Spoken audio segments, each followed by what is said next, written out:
Hey everyone, my name is Danae Aballi-Mecham. I'm with Real Broker here in Orange County, California, and today's video is a little bit different style because I actually got permission from one of my buyer clients to record this conversation. He had quite a few questions about the home buying process and just different things that he needed to know before jumping into home ownership. So I recorded a couple calls and wanted to share it with you. Let's go.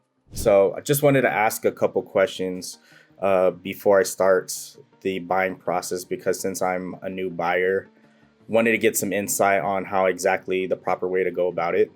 So I guess my first question would be, what's the first thing I should do before I start looking at homes? Yeah, such a great question. So the first thing is I do walk all of my clients through the home buying masterclass. It actually takes about 30 minutes. So I'm going to give you super high level here. But if you want to deep dive into my full length video on the home buying masterclass, I'll link to it below. But the first thing is there are apps like Zillow or Redfin or some of these search portals that make the home buying process seem very easily because they all have this button that says tour now. And a lot of buyers make the mistake of going straight to the home and they don't get their process set up. And I was saying that good process drives good results. So I like to establish the game plan and arrange the financing before we ever tour a property. So there's a lot we could do on the pre-planning stage.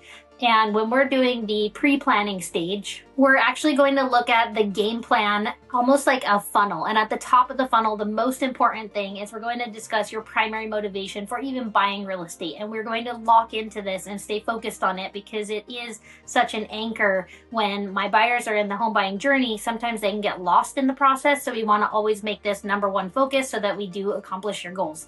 So we're going to establish the number one primary motivation for home ownership.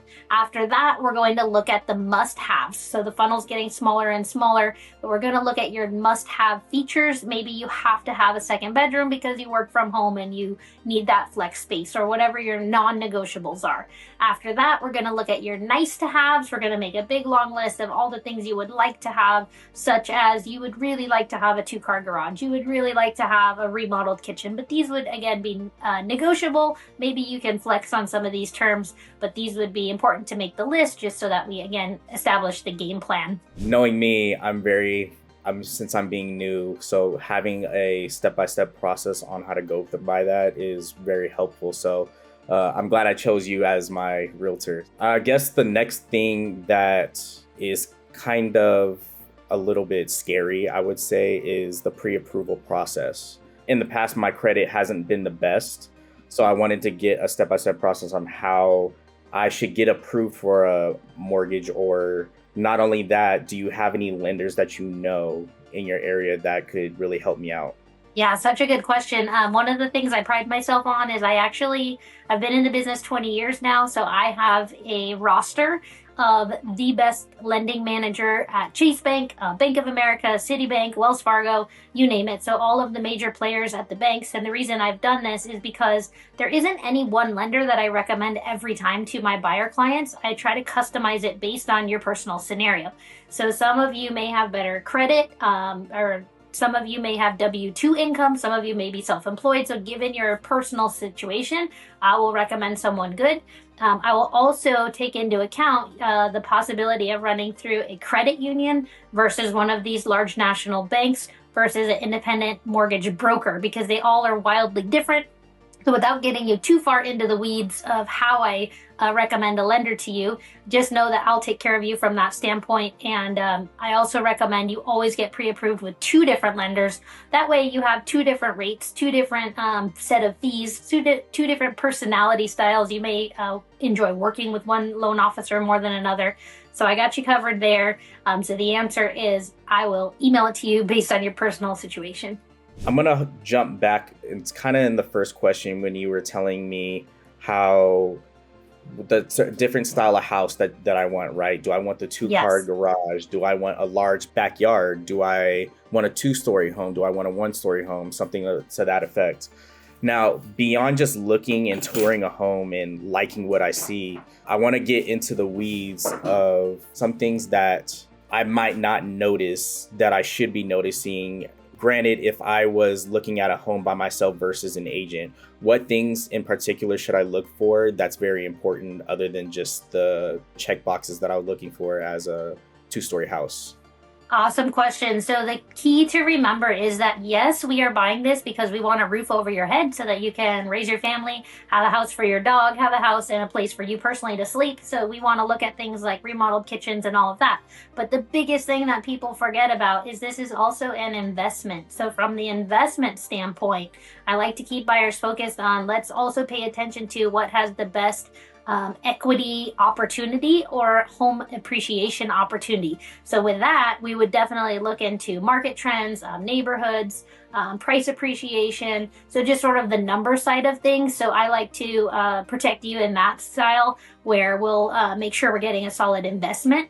For example, a house, if we can do it, would appreciate a lot faster than a condo would. So maybe we get a house that's maybe 15 miles out from, where you work and where your family is now, but you can get better product by buying a house. So there's just different ways to look at it, but we want to definitely maximize the home appreciation and the equity opportunity.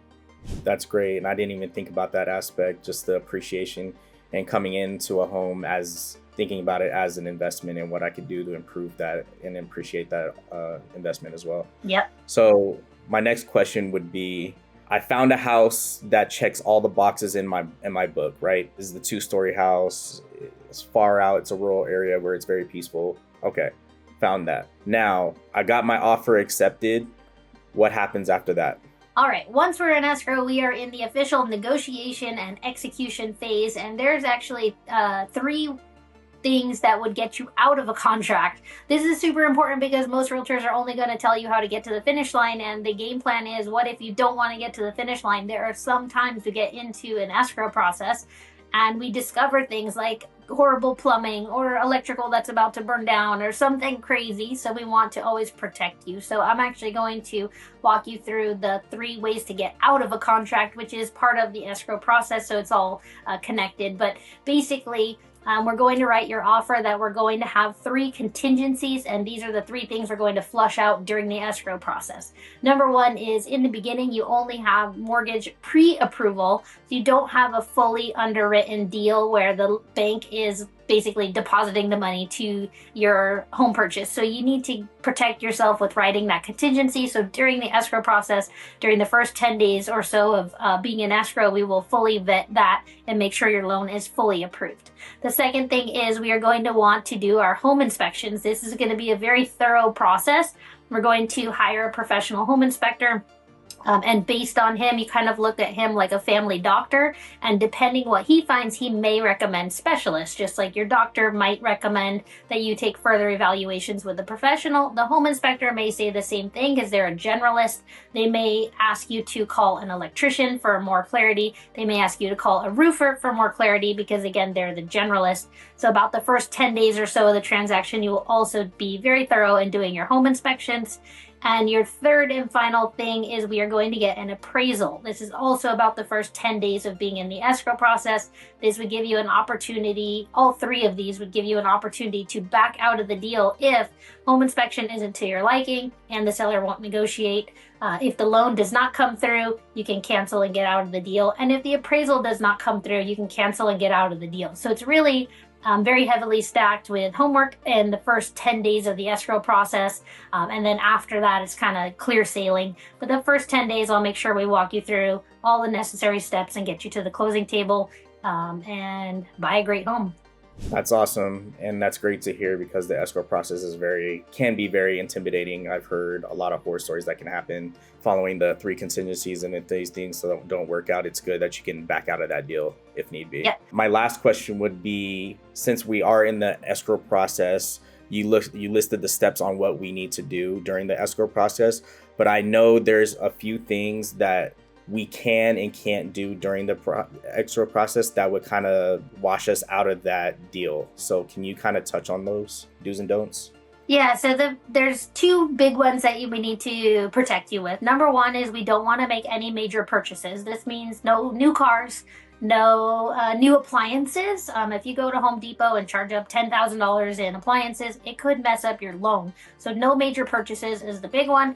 And number two is for the actual signing of your loan docs, you do need to be in the United States. There's a technical workaround if you're not in the United States to get signed with the notary, but it could really complicate the deal and take a lot more time. We would have to basically find an American consulate where we could send you there, and it's a process. So definitely if you're here in town, we could clear your schedule during those last couple days of escrow. That would be a huge help just to get you smooth sailing.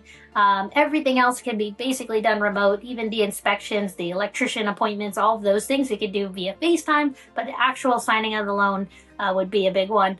And the third one is fairly minor, but I've seen it happen from time to time, which is a legal name change. I have a lot of clients that are buying property because they are newly married or newly divorced. Either way, they had a name change, and it could definitely mess up the process if your loan application says one name and then at the closing table your name is another legal name and your driver's license doesn't match, so it could be a mess. So no name changes, no major purchases, and please stay in the country. Just makes the whole process a lot smoother. Thanks for all this information, Danae. I'm very excited to work with you to find my next home. Awesome. See you soon.